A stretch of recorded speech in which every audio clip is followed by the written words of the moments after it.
مالك يا نوح؟ واحد زقني، ضربني وقال لي كلمة وحشة.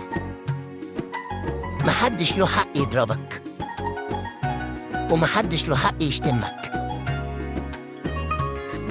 طب أعمل إيه؟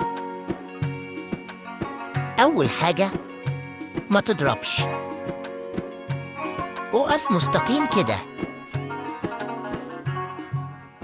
وأقول أنا ما بحبش كده اهو، بلاش تضربني.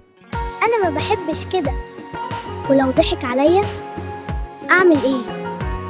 اطلب المساعدة من حد كبير. طلب المساعدة مش ضعف، ده شجاعة. القوي مش اللي يضرب، القوي اللي يحط حدود. أنا أستحق الاحترام. تحدي النهاردة اسمه حدودي واضحة. لو حد حاول يضايقك افتكر حاجتين: وقف جسمك مستقيم وقول جملة واضحة تحط بيها حدود. ولو احتجت اطلب المساعدة من حد كبير وقول بعدها أنا أستحق الاحترام. اللي يحترم نفسه يعرف يحميها من غير ما يأذي حد. وانتوا كمان تستحقوا الاحترام. اعملوا التحدي وشاركونا. أنا أستحق الاحترام.